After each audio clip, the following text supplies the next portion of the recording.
15 दिसंबर 37 ईस्वी को इटली के एंटियम में इस दिन लूसियस डोमिटियस एसिनोबैरियोस का जन्म हुआ था, जिनके पिता एक कुलीन परिवार से पैदा हुए एक रोमन राजनीतिज्ञ थे।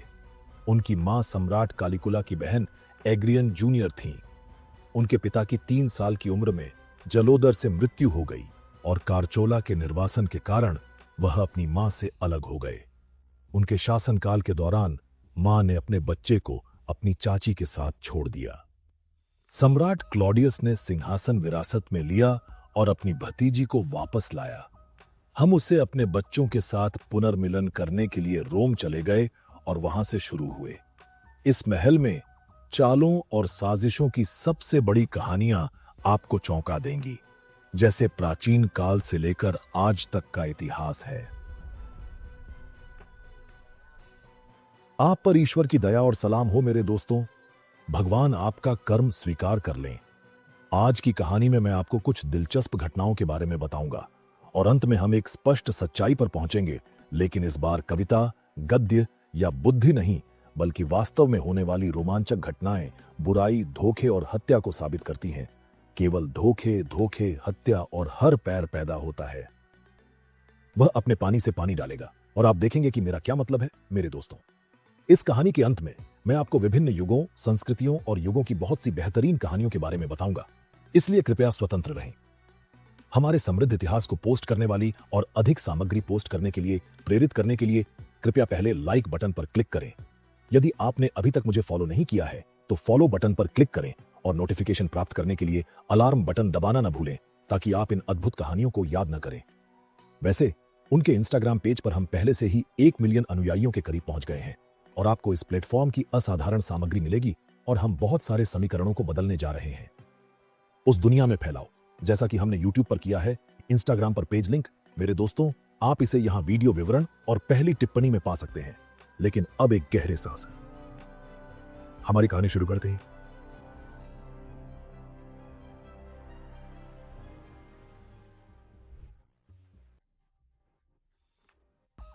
कारचोला को तब मार दिया गया और एग्रीना के भाई सम्राट क्लॉडियस ने पदभार संभाला, लेकिन सम्राट अपनी मूर्खता के लिए प्रसिद्ध था और यहां तक कि सीनेट ने अपनी कमजोरी और मूर्खता के कारण उनके उद्घाटन को मंजूरी दी, क्योंकि वे कारचोला की त्रासदी को दोहराना नहीं चाहते थे। मुझे लगता है कि आपको पता चलेगा कि मैं किस त्रासदी के बारे में बात कर रहा हूं। अगर आपने कैलिगुला की कहानी का पिछला एपिसोड देखा है तो निर्वासन से लौटना। वह अपने चाचा के गुणों को जानती थी, एक महिला जिसे अत्याचारी भाई से सत्ता के लिए प्रेम विरासत में मिला था। चौरा की तरह वह केवल अपने लिए सत्ता में आने के लिए अपनी पूरी कोशिश करती है और हर कोई सोचता है कि सबसे खराब सम्राट क्लॉडियस साधन है। हमने अपने चाचा से संपर्क करना शुरू कर दिया, प्राकृतिक तरीके से नहीं, इसलिए उसने अपने चाचा के चारों ओर रस्सी बुनना शुरू कर दिया, सभी रोमन रीति रिवाजों और परंपराओं की अनदेखी की। आप जानते हैं कि मैं किस बारे में बात कर रहा हूं। हम एक भयंकर प्रतिस्पर्धा में प्रवेश कर गए। मेसालिना अपने चाचा की पत्नी थी और मेसालिना का अंत निष्पादन था, क्योंकि वह अपने पति सम्राट के सामने देशद्रोह और व्यभिचार के आरोपों की पुष्टि करने में सक्षम थी। निष्पादन पत्नी का भाग्य है और नरसंहार और विघटन प्रेमी का भाग्य है। अग्रीना के सामने सड़क खाली हो गई और उसके चाचा सम्राट को नियंत्रित करने की चालें बढ़ गईं, जब तक कि वह उन्हें सीनेट से औपचारिक संकल्प प्राप्त करने के लिए राजी नहीं कर सकी, जिससे उनकी शादी औपचारिक और कानूनी हो गई। हां, उसने अपने चाचा से शादी की, हालांकि शादी शुरू से ही अजीब और बदसूरत थी, यहां तक कि अधिकांश रोमन लोगों द्वारा अस्वीकार कर दिया गया था। विवाह के पूरा होने के साथ एग्रियाना ने सम्राट को अपने बेटे को गोद लेने के लिए राजी किया। सम्राट ने बेटे को नीरो नाम दिया। दत्तक पुत्र अपने वैध बेटे ब्रिटानिको की तुलना में सम्राट के करीब हो गया। उसकी मां ने उसे एक आदर्श आदमी, एक आदर्श क्राउन प्रिंस की तरह दिखने दिया और यहां तक कि सम्राट की बेटी ऑक्टाविया के करीब पहुंचने के लिए उसे नीरो से शादी करने के लिए मनाया और इस प्रकार शासन को आसानी से और कानूनी रूप से प्राप्त किया। इसलिए उसे वह मिल गया जो वह चाहती थी। नीरो ने ऑक्टाविया से शादी की और पैटर सिंहासन के लिए सबसे बड़ा उम्मीदवार था। लेकिन 1 साल बाद शादी ने सम्राट को संक्रमित कर दिया। एक गंभीर बीमारी के कारण सम्राट और उसकी पत्नी के बीच संबंध ठंडे हो गए। सम्राट ने महसूस किया कि वह अपने वैध बेटे को अनदेखा करने में गलत था। एग्रियाना ने महसूस किया कि वह सपना खो रहा था जिसके लिए उसने जीवन दिया था। अग्रीना एक घातक जहर की व्यवस्था करती है। डेरिवेटिव के बोझ से छुटकारा पाने के बाद उसे जो चाहिए था मिल गया। यह किया गया, हमने किया, यह सफल हुआ। सम्राट क्लॉडियस 54 ईस्वी में मर गया और नीरो ने अपनी मां के लिए धन्यवाद सिंहासन पर सफल हो गया, जिसने उनके शासनकाल की शुरुआत में, विशेष रूप से पहले 2 वर्षों में, विभिन्न तरीकों से उनके लिए मार्ग प्रशस्त किया। उनकी मां वास्तव में सरकारी मामलों को चलाने वाली थीं और उनकी तस्वीर उनके बेटे की तस्वीर के बगल में भी छपी थी। हालांकि मुद्रित सिक्कों पर 2 साल बाद चीजें बदल गईं। उसकी तस्वीरें अब दिखाई नहीं देती हैं और प्रभाव नीरो के वरिष्ठ सलाहकारों को स्थानांतरित कर दिया जाता है, जिनमें से सबसे प्रसिद्ध 29 ईस्वी में उनके दार्शनिक प्रोफेसर सेनेका थे। लड़के और उसकी मां के बीच चीजें गतिरोध पर पहुंच गईं और सम्राट पर अपराध और पागलपन के संकेत दिखाई देने लगे, जो अपने चाचा सम्राट कैलिगुला की तरह मनोरंजन, पागलपन और पतन के जीवन में डूबे हुए थे। और इस प्रकार उनका पहला अपराध शुरू हुआ। उसकी मां को मार डाला। उसकी मां ने उसके लिए असंभव किया? हां, नहीं, यह हत्या है। प्राचीन और आधुनिक दोनों मानकों से वह सबसे बदसूरत है। भगवान के घर में नीरो के नए दोस्तों और रिवेलर्स ने ध्यान से सुना, अपने दिमाग को इस विचार से भर दिया कि उसकी मां उसके खिलाफ तख्ता पलट की तैयारी कर रही थी। सम्राट के सैनिक पागल हो गए और उसके खिलाफ मौत का आदेश जारी करने का फैसला किया, लेकिन उसके सलाहकार ने उसे सलाह दी कि वह उसे किसी अन्य सजा की तरह खुद का बचाव करने का मौका दे, ताकि उसे नाराज न करे। क्या अधिक है, आखिरकार वह एक मां थी और मां रोमनों के लिए पवित्र थी, जैसा कि अन्य लोगों की तरह। नीरो ने अपने सलाहकार के अनुरोध का जवाब दिया, अपनी मां का जवाब सुना और उसके द्वारा आश्वस्त किया गया, लेकिन थोड़ी देर बाद उनके दिमाग को उनकी मालकिन पोइपेट या पोपाया द्वारा हेरफेर किया गया था। महिला नीरो की मां से बहुत गुस्से में थी, क्योंकि उसने अपने बेटे को ऑक्टाविया को तलाक देने और उससे शादी करने से इनकार कर दिया।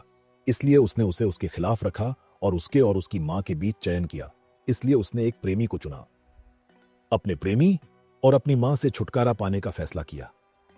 नीरो ने अपनी मां के लिए एक हत्या की व्यवस्था की, जहाज को डुबो दिया जिसमें वह उसे अपनी यात्राओं में से एक में ले जा रहा था।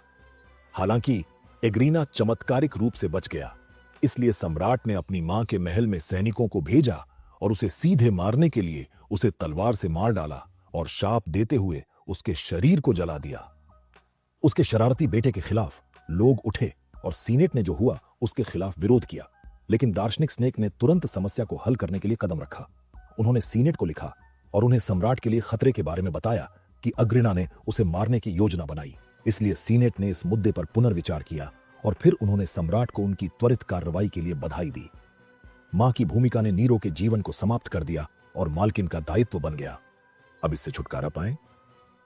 पत्नी से उसने पहले सम्राट को ऑक्टाविया को तलाक देने के लिए मनाया, जिसे उसे पहले मनाने की आवश्यकता नहीं थी, क्योंकि ऑक्टाविया बांझ था। उसने उसे एक उत्तराधिकारी नहीं दिया और बूपे उसे गर्भवती था, इसलिए उसने अपनी पत्नी को निकाल दिया, जिससे गुस्सा और उसके प्रति सहानुभूति पैदा हुई। इसलिए उसने उसे पापे शहर में निर्वासित कर दिया, लेकिन उसने अपनी मालकिन को नहीं बताया, क्योंकि वह चाहती थी कि वह मर जाए और दुनिया छोड़ दे। बूपे के उकसाने पर नीरो ने ऑक्टाविया के व्यभिचार के आरोप को गढ़ा। उसने अपने नेताओं में से एक को उसके खिलाफ गवाही देने के लिए मजबूर किया और तुरंत उसे मौत की सजा सुनाई, जिससे उसकी जान समाप्त हो गई। एक पलक झपकते ही न्यूरॉन भगवान के जीवन में अधिक से अधिक डूब गया। उस पर सवारी कर रहा था, एक प्रतिभाशाली गायक, एक प्रतिभाशाली अभिनेता और प्रथम श्रेणी के संगीतकार होने के साथ जुनूनी था, जिसका मुख्य काम रोमन साम्राज्य के चारों ओर यात्रा करना था। कलाकारों के साथ सड़कों पर प्रदर्शन, कला प्रदर्शन और प्रतियोगिताओं की मेजबानी करना, जहां निश्चित रूप से वह प्रथम पुरस्कार विजेता था। लोगों का क्रोध और आक्रोश बढ़ गया, तख्ता पलट और क्रांति बढ़ गई और बदले में नीरो ने हत्याओं की आवृत्ति बढ़ाई। उसने अपनी मालकिन और अजन्मे बेटे की मां को मार डाला। उसने उसके पेट में लात मारी, जब तक कि वह और उसके बेटे ने उसे मार डाला। उसके दोस्त और सेना के कमांडर बुर्स की हत्या कर दी गई, यहां तक कि उसके शिक्षक सिंह को भी नहीं बख्शा। सम्राट उन सभी को मिटाना चाहता था जिन्होंने उसे उठाया और उसकी मदद की, इसलिए उसने उसके खिलाफ साजिश रचने के आरोप में उसका नाम शामिल किया और वह इससे संतुष्ट नहीं था, लेकिन उसे मौत की सजा सुनाई। लेकिन एक अजीब तरीके से उसने अपने सैनिकों को बूढ़े आदमी के पास भेजा। उसने उन्हें बताया कि उसे मौत की सजा सुनाई गई थी और उसकी उम्र कितनी थी। 18 जुलाई 64 की शाम को मैक्सिमस सर्कस में आग लग गई, जो जल्द ही आसपास की दुकानों और घरों में फैल गई, जिससे रोम के अधिकांश हिस्सों में आग लग गई।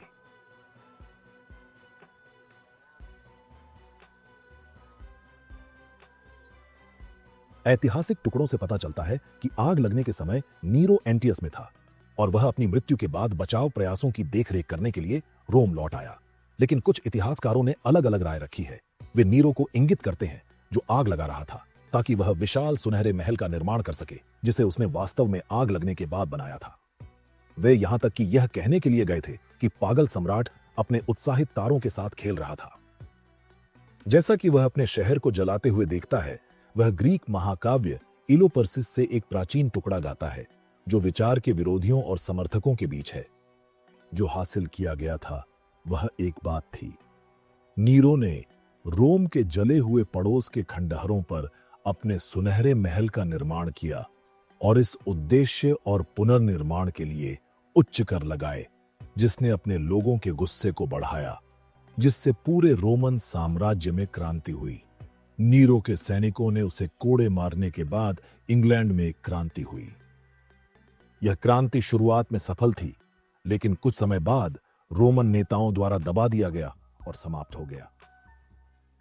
क्यूनियस और तथाकथित यहूदी साम्राज्य विद्रोह को याद करते हैं। नीरो की मृत्यु के बाद जारी रहा और यरूशलेम की घेराबंदी और दूसरे मंदिर को जलाने के साथ समाप्त हुआ।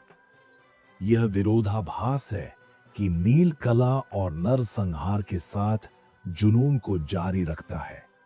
परिणाम उत्पीड़न और हत्याएं शाही गार्ड और रोमन सेना का समर्थन करती हैं। सम्राट कलाकारों, अभिनेताओं और अन्य कला अग्रदूतों से घिरा हुआ था, इसलिए रोमन सीनेट ने एक निर्णय लिया। सम्राट नीरो को लोगों का दुश्मन माना जाता था और लोगों को अलग थलग कर दिया गया था। परिणाम स्वरूप 9 जून 68 ईस्वी को पागल कलाकार सम्राट ने आत्महत्या कर ली, अपना अंतिम प्रसिद्ध शब्द बोलते हुए। क्या महान कलाकार जो अपने अंदर मर गया, इस प्रकार रोम के सबसे अजीब नायकों में से एक के छोटे और अजीब जीवन के पर्दे को खोल दिया? बिल्कुल नहीं। दोस्तों, हमारी कहानी यहीं समाप्त हो गई है। बातचीत लंबी है। इतिहास सम्राटों और राजाओं की कहानियों का मजाक उड़ाता है। कुछ हम जानते हैं, कुछ हम नहीं जानते हैं, और सम्राट नीरो की कहानी सिर्फ उनमें से एक है। एक कहानी, एक साधन, एक जीवन जो बहुत सारे पागलपन, चालाक, अपराध और कला को ले जाता है। अजीब संयोजन इस आदमी के जीवन पर हावी है। इतिहासकारों ने जो कहा उसकी सच्चाई के बारे में अभी भी विवाद है, लेकिन यह सच है। नीरो की कहानी राष्ट्रों के उदय में नैतिकता और धर्म के महत्व को उजागर करती है। यह कहानी हमें बताती है कि चाहे दिन कितने भी चले जाएं, अत्याचारी अपने अन्याय के परिणाम भुगतते हैं। मेरे दोस्तों, आज हमारे जीवन में कितने नीरो, उसकी मां, उसकी मालकिन और उसके सलाहकार हैं, और कितने मेरे दिव्य न्याय हैं, जिन्हें हम उत्पीड़ित लोगों की छाती को ठीक करने के लिए बेसब्री से इंतजार कर रहे हैं, जिनके अवशेष अत्याचारियों के सिंहासन की स्थापना के खंडहर है, लेकिन अनिवार्य रूप से प्रत्येक पैर है वही पानी उठाता है। क्या यह नहीं है? पंजीकरण करना और अलार्म घंटी सक्रिय करना न भूलें। अंत में क्रैम इतिहास में एक सबक है कि हमारे पास हर गुरुवार को बहुत सारी कहानियां और कहानियां हैं।